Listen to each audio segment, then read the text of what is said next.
Ассаламу алейкум ва рахматуллахи ва баракатух. Бисмиллах, альхамдулиллах. Салату вассаляму аля расулиллах.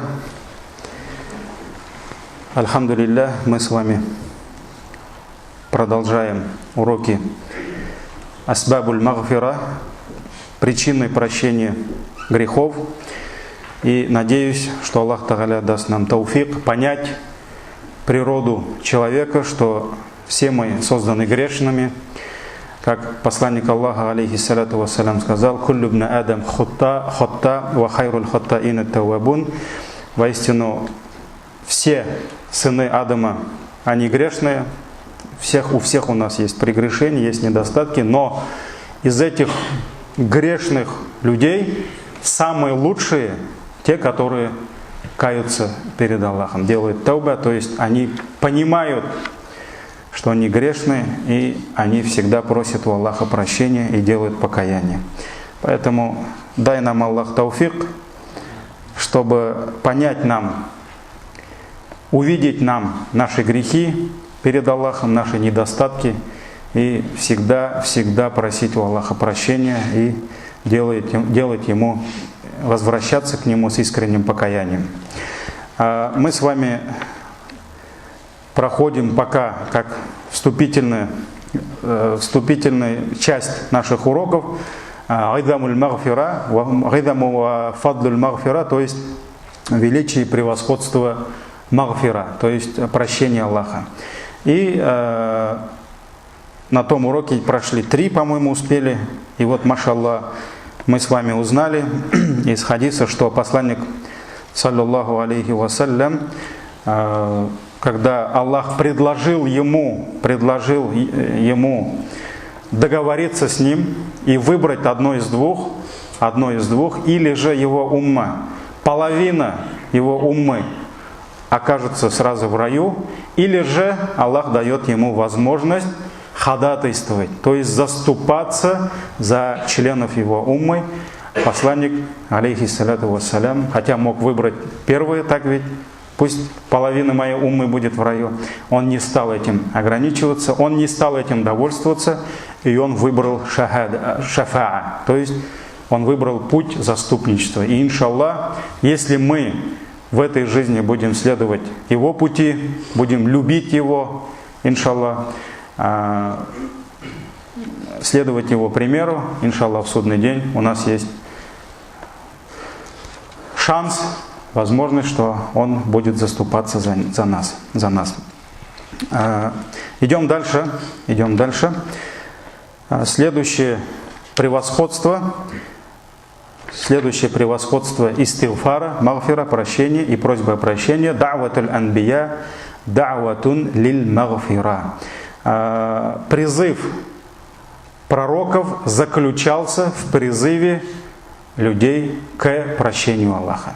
То есть все пророки, мы знаем, что они призывали свои народы, абсолютно все призывали к Аллаху, потому что других создателей, других творцов, других господ никогда не было. Был один, единственный Аллах. И, быть может, языки у пророков были разные, народы были разные, времена, эпохи, может быть, какие-то прегрешения были разные, да? Но пророки всегда призывали к единобожию, чтобы народ, люди поклонялись единому Аллаху. И вот, читая аяты Корана, мы видим, что пророки, алейхимуссалям, они наравне с призывом к таухиду, они призывали свои народы к прощению Аллаха. То есть, чтобы те просили у Аллаха прощения за их грехи. Вот давайте приведем несколько примеров. Фа'ан набииллях Нух, алейхиссалям. Вот Всевышний в Коране говорит про своего любимого пророка Нух, алейхиссалям. Нух – это один из величайших пророков, которого мы должны любить, потому что это был, машаллах, любимый Аллахом пророк, и он прошел очень много испытаний на пути Аллаха, он жил 950 лет, и он каждую минуту, каждое мгновение своей жизни он призывал людей к Аллаху. И вот Аллах Тааля, сурат Нух, в 7 аяте говорит: «Ауду билляхи минаш шайтанир раджим, ва инни куллама да'аутухум литагфира лахум». То есть Аллах приводит слова Нух алейхиссалям: «И я каждый раз, когда призывал их, литагфира лахум, чтобы ты простил им грехи, джа'алу асаби'ахум фи аданихим». Они затыкали свои уши пальцами. То есть, чтобы не слышать его. Вот представьте себе состояние посланника Аллаха. Он пришел с книгой Аллаха, с нуром от Аллаха. И люди, чтобы просто не слышать его призыв, а к чему он призывал? Чтобы каждый месяц ему деньги приносили? К чему он призывал? Чтобы народ, его семью кормил или содержал? Он призывал их к прощению Аллаха. И каждый раз, когда я призывал их, чтобы ты простил им грехи. То есть он не призывает к какой-то политической партии, каким-то взносам, чтобы его кормили, чтобы его одевали, чтобы ему каждый день садака носили. Нет, он призывал, чтобы Аллах простил им грехи. Он только этого хотел. Но они затыкали свои уши. «Вастагшау thiябахум», и они закрывались от него своими одеяниями, одеждами, чтобы только не видеть его, чтобы только не слышать его. И вот иногда мне, как имаму, который в одной, может быть, миллионной части несет вот эту ношу пророков, призыв к исламу, мне иногда становится страшно, потому что сегодня мы, имамы, когда едем в какую-то деревню, в какой-то город, к абсолютно незнакомым людям, татарам, мусульманам, может быть, не татарин, разницы нет, мусульманам, они не затыкают свои уши. Они не закрываются от нас своими одеяниями. Они встречают нас с распростертыми объятиями. Они стол накрывают. Они потом вопросы задают. Иногда приходишь в какую-то татарскую деревню, и на татарском языке бабушкам, дедушкам начинаешь говорить про Аллаха, и они, оказывается, первый раз слышат про это. Первый раз они слышат про Аллаха на татарском языке, и они начинают плакать. И вот мне лично становится страшно, как встречали пророков Аллаха. Они затыкали свои уши, чтобы не слышать. «Вастагшау thiябахум», закрывали своими одеяниями. «Ва асарру», и они упорствовали в своем неверии. Они упорствовали, боролись за свое неверие. «Вастакбару стикбара», и они вели себя надменно. Истакбару, то есть они возгордились. Они вели себя надменно. То есть сурат Нух, 7 аят. И вот здесь мы видим, что к чему призывал Нух? Нух призывал, чтобы Аллах простил им грехи. Только к этому. Следующий аят. Сурат Ибрахим, 10 аят. «Калят русулюхум афиллахи шаккун фатирис самавати валь ард». И сказали их посланники, неужели есть сомнение в Аллахе? То есть неужели вы сомневаетесь в Аллахе?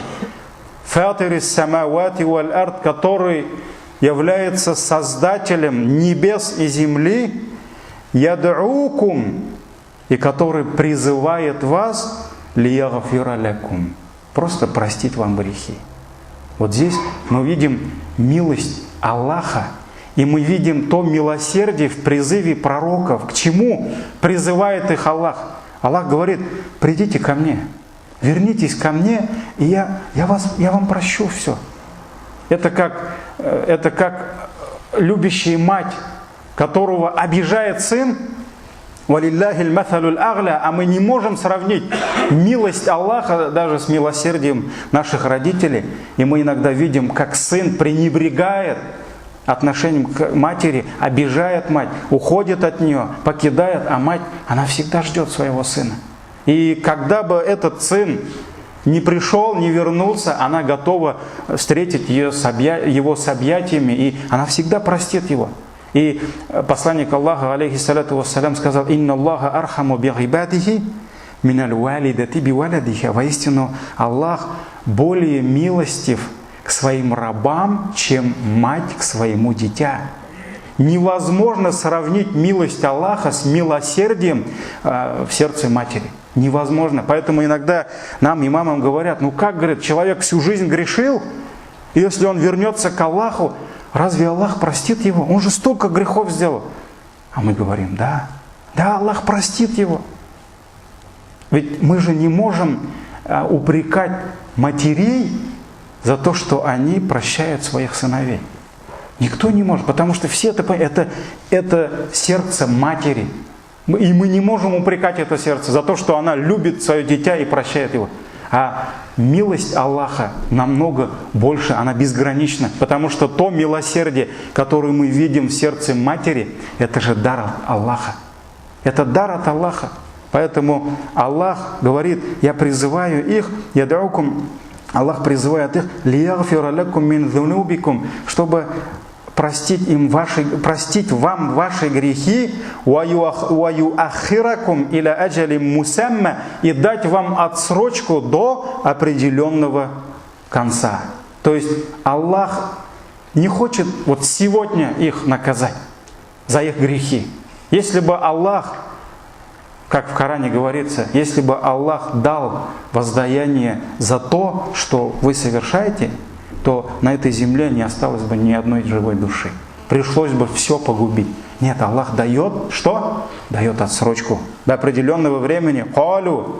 «Ин антум илля башарум мислюна». Но когда они услышали призыв пророков, они сказали: так вы же такие же люди, как и мы. У вас нет ни крыльев, вы не ангелы какие-то, потому что в истории пророков мы видим, что люди всегда ждали каких-то ангелов, но мы знаем, что ни один пророк, ни один посланник не был ангелом, он был из числа людей. Даже если бы Аллах не спаслал бы кому-то, какому-то народу, как учителя, как устаза, ангела, мы знаем, что этот ангел приходил только в образе человека. Поэтому ангел не может понять людей, потому что он ангел. У него нет прегрешений, он не может ошибаться, он не может чувствовать голод. Как вот ангел может прийти к человеку и сказать: терпи, бисмилля, когда он не знает, что это такое? Как ангел может прийти и сказать юноше, который хочет делать зина, и сказать: терпи, бисмилля, когда ангел не понимает, что такое чувство юноши к женщине? А пророк это понимал, поэтому пророк его воспитал, этого юношу. Помните хадис, да? Поэтому они говорили: вы такие же люди, как и мы, и вы хотите увести нас от того, к чему поклонялись наши предки, наши деды. Они поклонялись вот этим изваяниям. «Фа'туна бисултани мубин», и приведите нам доказательства, явные доказательства. Сурат Ибрахим, 10 аят. Вот в чем заключался призыв пророков. Они призывали к прощению Аллаха. Набиюллах Худ, пророк Аллаха Худ. Аллах Тааля говорит в суре Худ, 52 аят: «Вая кауми, о мой народ, истагфиру раббакум, просите у Аллаха, просите прощения у вашего Господа», если уж дословный перевод, «фумма тубу илейхи», затем покайтесь Ему. Покайтесь, вернитесь к Нему. Потому что одно из значений покаяния, когда ты ушел от Аллаха, то есть ты совершил грех, ты ушел, отдалился от Его милости, да, то твое покаяние – это возвращение. Ты возвращаешься к Нему. Да? «Ватубу илейхи».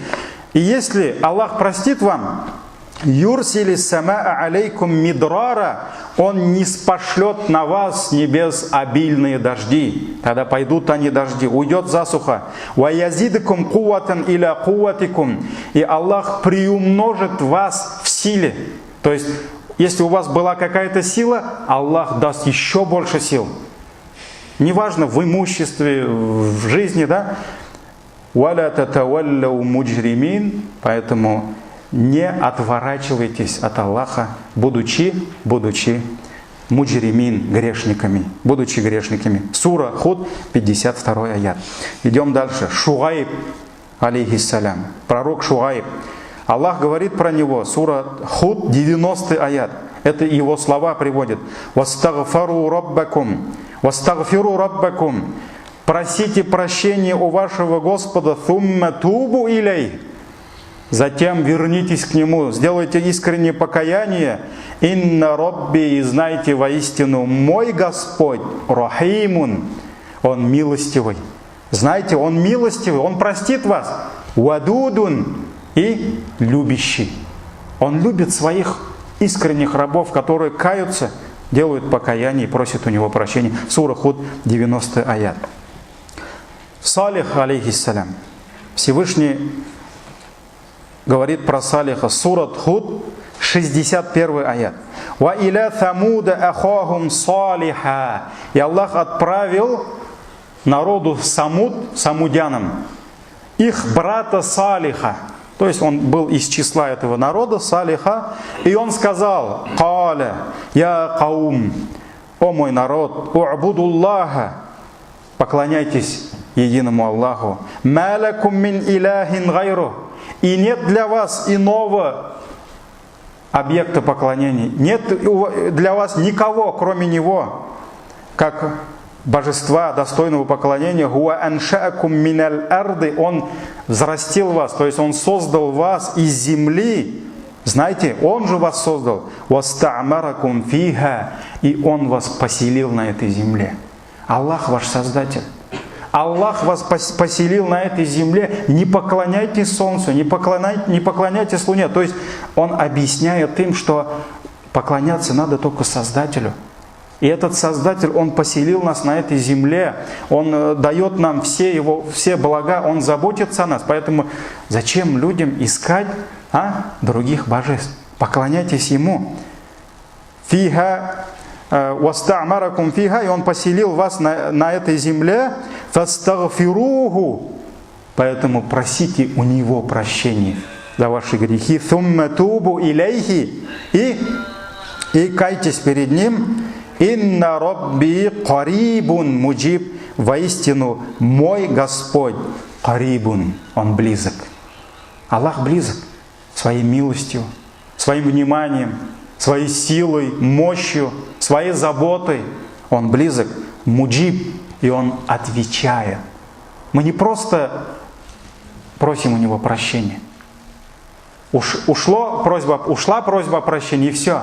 Нет, Аллах еще отвечает на эти просьбы. Мы не просто делаем дуа. Аллах радует нас и говорит: «Удауни астаджиб лякум». Вы взывайте ко мне, делайте дуа, а я отвечу вам. Поэтому наши дуа, они не просто уходят, они еще возвращаются. Наши взывания к Нему, наш зов, он не остается без ответа, Он отвечает нам. Поэтому воистину мой Господь близок и отвечает. Он отвечает. Сурат Худ, 61 аят. Также сурату Намль, муравей, 46 аят. «Каля», и сказал Салих: «Я кауми, о мой народ, лима таста'джилуна биссайяти кабля аль-хасана». Почему вы торопите зло прежде добра? То есть очень часто, когда пророки приходили к своим народам и предупреждали их от наказания Аллаха, они винили пророков, что их жизненные проблемы, какие-то невзгоды, какие-то природные катаклизмы, они приходили из-за них. И свои проблемы они видели в пророках и говорили: если бы вас не было, то бы этих проблем у нас не было. То есть они, получается, не ждали от них добра, что придет баракат, что придет милость Аллаха. Они торопили что? Ас-сайя, то есть они торопили зло. «Ляуля тастагфирун Аллаха лааллякум турхамун». Почему вы торопите зло прежде добра, и почему вы не просите у Аллаха прощения? То есть пророки объясняли: а вы просите у Аллаха прощения. Вы почему связываете свои проблемы с нашим приходом, с нашим призывом, с нашей религией? Вы просите у Аллаха прощения за ваши грехи, лааллякум турхамун, и, быть может, Аллах простит вам. То есть смилостивится над вами. Сурату Намль, 46 аят. Также Всевышний говорит, сурат Фуссилят, в переводе означает разъяснены, в 6 аяте Аллах говорит про нашего пророка, алейхиссалату вассалям, «Куль, скажи им, людям, иннама ана башарум мислюкум, воистину я являюсь только человеком, подобным вам».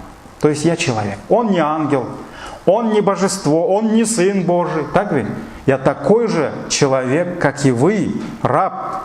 Юха иляйя. Но в чем мое отличие? Аллах не спосылает мне свои откровения.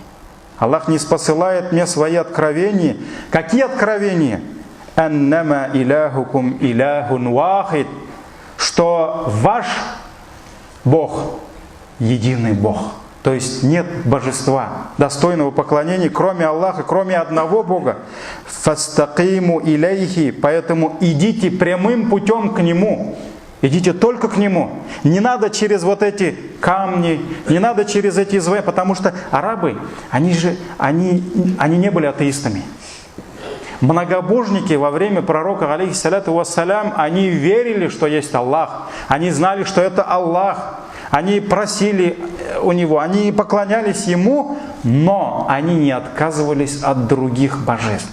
И очень часто, когда пророк, алейхиссалату вассалям, спрашивал у них, да, сахабы спрашивали у многобожников, вы почему не поклоняетесь единому Аллаху? Они говорили, что вот эти изваяния, лят, гузза, другие ложные божества, они приближают нас к кому? К Аллаху. То есть через эти божества мы приближаемся к Аллаху. И вот поэтому Аллах говорит, пророк ﷺ говорит, и Аллах приказал ему говорить это, «Фастакиму илейхи», поэтому идите к нему прямым путем, «Вастагфиругу», и просите у него прощения, «Вавайлун», и горе кому? «Лиль мушрикин», многобожникам. И горе многобожникам. Сурат Фуссилят, 6 аят. И также Всевышний Аллах в сурат Худ в 3 аяте приводит нам слова нашего пророка, алейхиссалату вассалям. «Ва анистагфиру раббакум thumма тубу илейх». Просите прощения у вашего Господа за ваши грехи, затем покайтесь Ему, вернитесь к Нему. «Юматти'акум мата'ан хасана иля аджалим мусамма», чтобы Аллах, то есть покайтесь Аллаху, вернитесь к Нему, просите у Него прощения, чтобы Он наделил вас великим уделом, прекрасным уделом. Иля аджалим мусамма, до определенного конца. Ва ю'ти кулля зи фадлин фадла, и чтобы Аллах одарил каждому достойным. То есть каждому достойному, в тафсире говорится, достойный, сердце достойное хидая, наставления, сердце достойное имана, Аллах Тааля одаряет еще более достойным. То есть Аллах Тааля дает ему еще более достойное. Ва ин тавалляу, а если вы отвернетесь, фа инни ахафу алейкум азаба яумин кабир, а если вы отвернетесь, то я боюсь для вас азабу яумин кабир, наказание большого дня. Большой день – это судный день. Сурат Худ, 3 аят. И вот здесь тоже в словах пророка, алейхиссалату вассалям, мы видим призыв к чему? Чтобы люди, поняв свою грешность, свои недостатки перед Аллахом, они вернулись к Нему с покаянием и просили у Него прощения. Вот это доказывает, что магфира, снискание, прощение Аллаха, просьба о прощении – это действительно один из видов великих поклонений. Идем дальше. Хирману шайтан миналь магфира валь ин'аму биха аля бани адам ташрифа мин Аллахи лахум. Как известно, Всевышний Аллах лишил прощения кого? У него нет никаких шансов, что Аллах простит ему. Иблиса. Иблис, который возгордился, который посчитал, что он лучше Адама, и самый большой грех, он ослушался приказа Всевышнего Аллаха. Аллах сказал, падайте ниц, перед Адамом, все пали ниц, кроме Иблиса, аба вастакбара ва кана миналь кафирин. Он возгордился, отказался, возгордился и оказался в числе неверующих. Аллах лишил его шанса прощения грехов. Но Аллах одарил своих рабов, то есть сынов Адама, людей, одарил возможностью прощения грехов. То есть Аллах всегда ждет от нас просьбу о прощении, и Аллах Тааля всегда готов простить нас. И вот хадис, этот хадис, сборники имам Ахмада, Абу Ягля, Хаким, Хайthami и другие ученые, Захаби, Суюти сказал, что это сахих, где посланник Аллаха, алейхиссаляту вассалям, говорит: «Инна шайтана каля», воистину шайтан сказал Аллаху. То есть, когда Аллах дал ему отсрочку до судного дня, мы знаем, что Аллах Тааля лишил его милости, лишил его прощения, и ему, конечно, его родина, возвращение куда? В ад, в гиенну. Тогда мы знаем, что это все по воле Аллаха. Он попросил у Аллаха отсрочку до судного дня. И Аллах дал ему отсрочку. И вот тогда шайтан сказал: «Ва иззатика я Рабби», клянусь твоим величием, о мой Господь. Он понимает, что Господь Аллах. Он понимает, что величие Аллаха безгранично, поэтому он говорит: клянусь твоим величием, о мой Господь, ля абраху угуи гибадака ма дамат арвахахум фи аджсадихим. Я не перестану вводить в заблуждение твоих рабов, пока их души будут находиться в их телах. Пока душа в теле человека, Иблис сказал: я не перестану их совращать, я не перестану их вводить в заблуждение. И подобные слова мы читаем в Коране в аяте, я не могу вспомнить, какая-то сура, «Фаби'иззатика», где Иблис сказал: я клянусь твоим величием, «Ля агуяннахум аджмагин», я совращу их всех, то есть сынов Адама, я совращу их всех, илля ибадака минхумуль мухлисин, кроме тех, которые предались тебе искренне. То есть, кроме искренних твоих рабов. Всех остальных я совращу. Там без разницы, он знающий, не знающий, татарин, не татарин. Да? Кто-то думает: я вот татарин, до меня не дойдет. Да? Так, нет такой гарантии. Я всех, кроме тех, которые предались тебе искренне. И вот что, как ответил ему Господь миров, небес и земли? Факаля Рабб, он сказал: «Ва иззати ва джаляли», и я клянусь своим могуществом и своим величием.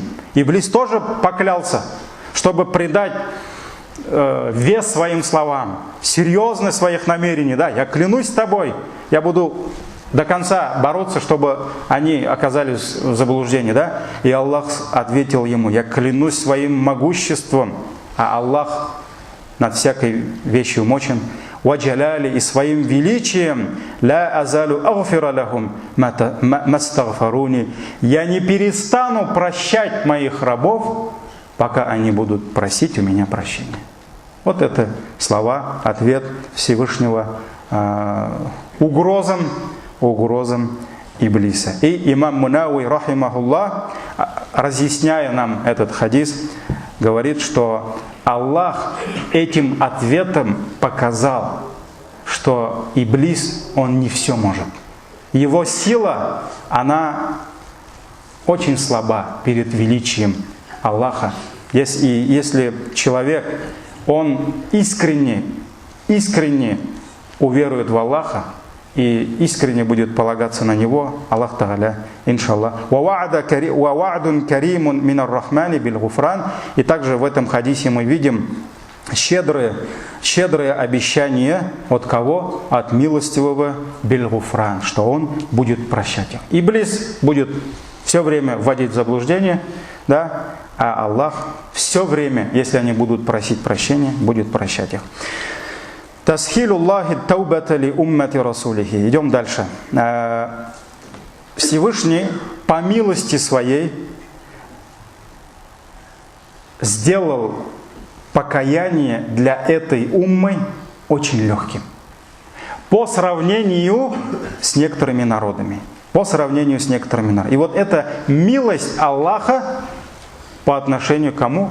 К умме нашего пророка Мухаммада, алейхиссалату вассалям. Он сделал тауба легким. Легким по сравнению с некоторыми народами. И вот здесь можно в пример привести народ Бану Исраиль, сынов Израилевых. Это сура Аль-Бакара, 54 аят. Всевышний сказал: «Ваид каля Муса ли каумихи». И вот сказал Муса ли каумихи, своему народу. Он обратился к своему народу: «Я кауми, иннакум, о мой народ, иннакум залямтум анфусакум». Вы совершили несправедливость по отношению к себе. То есть они совершили величайший грех, и тем самым они обидели кого? Самих себя. Потому что человек, который совершает грех, почему он совершает несправедливость по отношению к себе? Потому что через этот грех он берет на себя наказание, гнев Аллаха. Поэтому кого здесь винить? Вы совершили несправедливость по отношению к самому себе, биттихадикумул айджл, когда взяли как объект поклонения для себя кого? Тельца.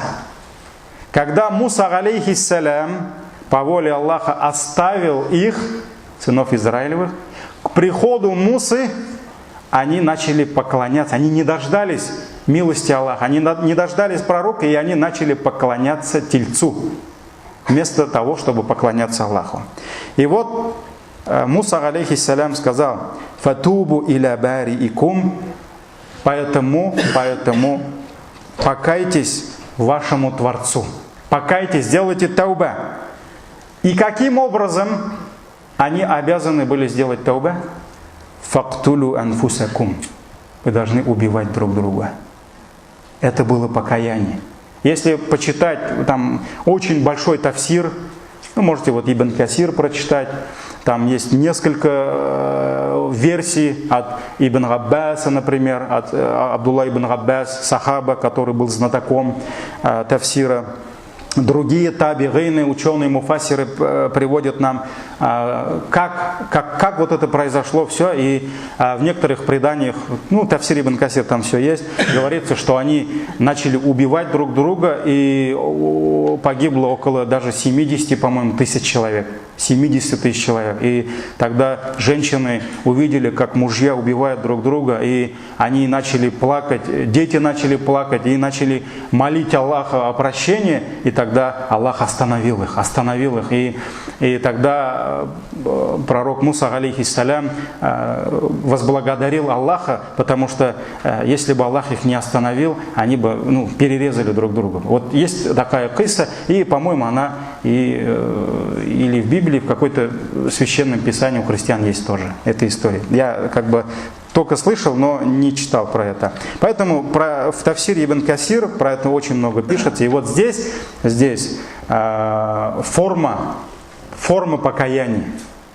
Те, которые, в одном предании говорится, что те, которые оставили поклонение Тельцу, то есть они остались единобожниками, они должны были убивать тех, которые стали поклоняться Тельцу. И эти убивали этих, даже потом сказали, что те, которые погибли невинные, они окажутся в раю, а те, кто остался, их покаяние принято. Поэтому это был вот такое вот страшное зрелище, и это было требованием их покаяния за то, что они совершили этот грех. Но, альхамдулилля, в исламе в покаянии никого убивать не надо. Аллах сахласан. Никого убивать не надо, дорогие братья. Просто покайтесь. Покайтесь Аллаху. И мы знаем, в исламе есть условия покаяния, потому что некоторые братья могут понять, да, вот Хазрат каждую неделю собирает, говорит: и давайте грешите, кайтесь, да. Мы знаем, что в исламе есть есть условия, жесткие условия, кроме убийства, да? Жесткие условия. То есть человек, который намеревается покаяться, он в первую очередь он должен остановиться. Он должен оставить этот грех. То есть человек, который пьет спиртное, кается и продолжает пить, это не тауба. Это не тауба, это не покаяние. Человек должен остановиться. И у человека должно быть раскаяние. Он должен понять, что он ошибся, что он этого не должен был делать. И он должен попросить у Аллаха прощения, и после этого у него должна быть уверенность, что он не вернется к этому греху. То есть, если вор, который воровал и понял, что воровство это плохо, если он будет у Аллаха просить прощения: «О Аллах, я был вором, я сделал то-то, то-то, то-то, прости меня», но у него где-то там уже созревает план. У кого-то опять что-то взять. Да? И это не покаяние. Тухран таубасы говорят. Тухран, дятел вот так стучится же. Вот поэтому он согрешил, покаялся, согрешил, покаялся. Это не покаяние. А если наш грех касается прав людей, то уже еще одно условие, четвертое условие, то ты должен еще решить вопрос с ним. То есть, например, ты там кого-то обидел, а потом сказал: астагфируллах, астагфируллах. Там кто-то жену побил без причины, да, там обидел ее, сестру, а потом говорит: астагфируллах, астагфируллах, я раббам, я опять уж не смог уж я, да. А там лежит она, он просит у Аллаха прощения, да. Но это не покаяние. Аллах не будет вмешиваться в отношениях людей, пока они сами не решат. Ты там можешь 1000 раз попросить у Аллаха, а если ты не решишь вопрос с его рабом, в судный день этот раб придет или раба придет и возьмет за шкирку и скажет: «О Аллах, реши проблему». И Аллах решит там, возьмет у тебя, заберет намазы, заберет, уразу заберет, у кого-то хадж уйдет, у кого-то ничего не останется, как говорится в хадисе, да? А люди все время будут приходить, еще, а у него ничего не осталось, он все раздал. А грехи-то еще есть, еще люди приходят, и тогда Аллах будет забирать их грехи и ложить на него. Поэтому, Аллах сакласын, проблемы надо, братья, здесь решать. Пока до ангела смерти. Некоторые же говорят: все, оставим на судный день. Не надо оставлять на судный день. Не надо оставлять на судный день. Еще одну причину. Почитаем, нет? Не устали? Да, конечно. Конечно, устали или как? Конечно, почитаем. Хаджбуха аниль мунафикин валь кафирин. То есть Аллах лишил, закрыл, запер двери прощения от лицемеров и кафиров, неверующих. من كرامة المغفرة على الله عز وجل وأنها من الله بمكان وأن حجبها عن المنافقين والكافرين. Вот еще одна причина, которая доказывает нам, что прощение, магфира, это действительно великое благо.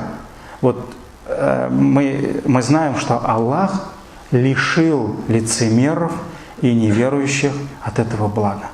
То есть они недостойны того, чтобы Аллах простил им их грехи. И Всевышний в Коране, сурат Аль-Мунафикун, есть отдельная сура, которая называется лицемерой. В 5 и 6 аятах Всевышний говорит: «Ва ида кайля лахум», то есть Аллах говорит про мунафиков. И когда кайля лахум, и когда им говорят: «Та'аляу», идите, придите, ястагфир лакум расулуллах, и посланник Аллаха будет просить прощения за вас. Да, вы в грехе, но вы придите сюда, придите к истине, и посланник Аллаха будет просить за вас прощения. Они говорят, они что делают? Они бегут? Они качают головой. Нет, зачем нам это? У нас нет грехов. Мы безгрешны, мы ангелы. Bir günahım da yok, kişi ötürgenim yok.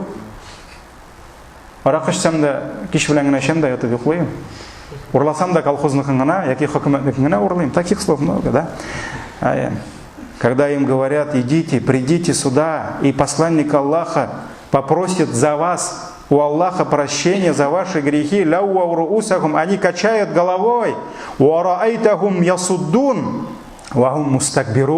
и ты видишь, как они отказываются, упорствуют надменно. Они не нуждаются в его просьбе о прощении. Они возгордились. И вахум мустакбирун, и они возгордились, сауаун алейхим, и им все равно. Все равно.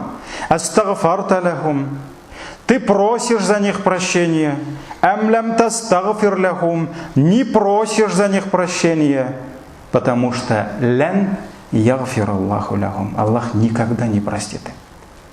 Если человек был в лицемерии, здесь речь идет о большом лицемерии, когда у него здесь куфр, явный куфр, а здесь ислам, когда внутри куфр, а снаружи ислам, это есть большое лицемерие. И вот если человек умрет в этом лицемерии, не покаявшись, ля ягфир Аллаху лахум, Аллах никогда им не простит. Инна Аллаха ля яхдил каум аль-фасикин, ибо Аллах не ведет прямым путем, непокорный народ. Это сурат Мунафикун, 5-6 аят. Сурат Тауба, сура покаяния, 80 аят. Всевышний сказал: «Истагфир ляхум, ауля тастагфир ляхум». Ты будешь за них просить прощения, не будешь за них просить прощения, потому что посланник Аллаха, алейхиссаляту вассалям, вы не думайте, что вот он просто там ненавидел людей, да, и желал для них наказания. Нет, даже те люди, которые обижали его, даже те люди, которые оскорбляли его, даже те люди, которые с мечом шли против него, он желал для них покаяние, он желал для них наставления, и он всегда хотел просить за них у Аллаха прощения, и поэтому Аллах говорит: ты будешь просить за них прощения, не будешь за них просить прощения, ин тастагфир лахум саб'ина марра, даже если попросишь за них у меня прощение 70 раз, фаля ягфир Аллаху лахум, Аллах не простит им. Аллах не просит, даже если 70 раз. «Залика бианнахум», и это потому, бианнахум кафару билля, и это потому, что они не уверовали в Аллаха, ва расулихи, и в его посланника. Аллаху ла яхдил каум аль-фасикин, и Аллах не ведет прямым путем непокорных. Сурату Тауба, 80 аят. Сурату Ниса, сура женщины, 168-169. Всевышний сказал: «Инналлавина кафару ва заламу», и те, которые проявили неверие, те, которые не уверовали, и совершили зулм, несправедливость, лям якунилляху лиягфира лахум, Аллах не прощает их. Аллах не прощает их. «Валя лияхдихим тарикан илля тарика джаханнам». И Аллах не поведет их по пути, кроме пути в ад. Кроме пути в ад, халидина фиха абада, они останутся там вечно. «Вакана залика аля Аллахи ясира». И все это для Аллаха очень легко. И вот когда в завершении хочу привести пример, когда умирал дядя пророка, алейхиссаляту вассалям, Абу Талиб. Мы знаем, что Абу Талиб после кончины дедушки пророка Абдуль-Мутталиба, он передал, сколько ему было? 8 лет, да? 8 лет передал на попечение, на воспитание Абу Талиба. И вот Абу Талиб всю оставшуюся жизнь он опекал нашего пророка, он любил его иногда больше своих детей. Уделял внимание, но он защищал его от курайшитов, но, к сожалению, это не принесло ему пользы, потому что он не принял ислам. И вот когда Абу Талиб лежал на смертном одре, а мы знаем, что пророк, алейхиссаляту вассалям, все время призывал его, и когда он умирал, рядом с ним сидел пророк, алейхиссаляту вассалям, и он умолял его: «О, мой дядя, ишхад, прими ислам, скажи ля иляха илlallah, и тогда у меня будет довод, у меня будет причина, что я буду просить у Аллаха за тебя прощения, буду ходатайствовать за тебя перед Аллахом. И мы знаем, что он перед смертью засвидетельствовал, что он умирает на религии своих отцов, то есть он умер кем? Он умер многобожником. И вот тогда пророк, алейхиссаляту вассалям, который создал все причины, чтобы тот принял ислам, когда он понял, что он умер в неверии, пророк, алейхиссаляту вассалям, всем сердцем желал за него просить прощения. Просить прощения, но Всевышний Аллах упрекнул его за это и запретил ему просить прощения. Просить прощения. Даже был случай, когда умер один из мунафиков, лицемеров, и пришел сын этого лицемера и сказал: я Расуляллах, у меня умер отец, попроси у Аллаха за него прощения.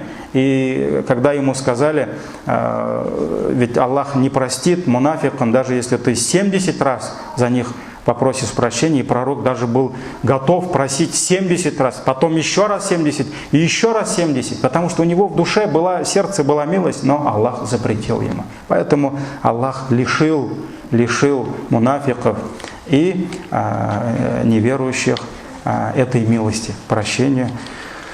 Но, альхамдулилля, Он нас не лишил этого. Надеемся, что мы не мунафики. Поэтому просите у Аллаха прощения всегда.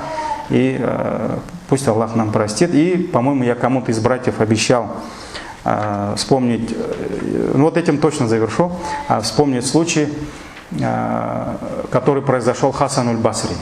Хасан аль-Басри, рахимахуллах, это был один из самых величайших ученых во время табигинов. И очень много людей к нему приходили, и он делился с ними знанием, мудростью. И вот к нему пришел один человек и пожаловался, что нет дождя. А мы знаем, раньше люди очень сильно ждали дождя, особенно в тех краях, потому что без дождя у них не было ни еды, ничего не было, ни работы, потому что они земледелием занимались. Да? И они пришли, человек пришел и говорит: дай совет, нет дождя. И Хасан аль-Басри посмотрел и сказал: астагфирилля, скажи астагфируллах. Ты просил Аллаха прощения за свои грехи, покайся. И тот ушел. Потом пришел другой и говорит: я Хасан, о ученый, проблема, вот у меня, я весь в долгах. Я пытаюсь, стараюсь, не получается, ну вот я весь в долгах, дай мне совет. Ну, попроси у Аллаха, чтобы Аллах дал мне удел, ризк дал, богатство, да. Хасан аль-Басри послушал его и сказал: астагфирилля, а ты попроси у Аллаха прощения за свои грехи. Покайся. Да? Он ушел. Пришел третий и говорит: о, ученый, Хасан аль-Басри говорит: мы, говорит, сколько лет живем с супругой, с женой, да, но у нас нет детей. Аллах не дает нам детей, вот дай нам совет, вот что делать? Попроси у Аллаха, чтобы Аллах одарил нас ребенком. И он послушал его и сказал: астагфирилля, а ты попроси у Аллаха прощения за свои грехи. Он ушел, пришел четвертый человек. Он говорит: Хасан, у меня был прекрасный сад, и посередине этого сада протекала прекрасная река. Река высохла. Сад мой высох. Что мне делать? Потому что это его бизнес, это его хлеб. Он этим жил, он этим кормил свою семью. Что мне делать? Дай мне совет. Хасан аль-Басри сказал: астагфирилля, а ты попросил Аллаха прощения за свои грехи. И человек, который стоял, может быть, один из его учеников, он послушал и подошел к устазу, говорит: о, Хасан, говорит, 4 человека пришли, у них 4 вопроса было. А ты всем сказал: астагфирилля. Ты всем сказал: покайтесь Аллаху, просите прощения за свои грехи. В чем мудрость этого?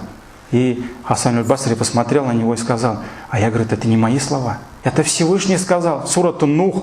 «Факульту стагфиру раббакум, иннаху кана гаффара». И сказал Нух своему народу: «Истагфиру раббакум». Просите у Аллаха прощения за свои грехи. «Иннаху кана гаффара». Воистину Аллах был прощающим. Он прощающий. Если Он простит вам грехи, «Юрсили самаа алейкум мидрара».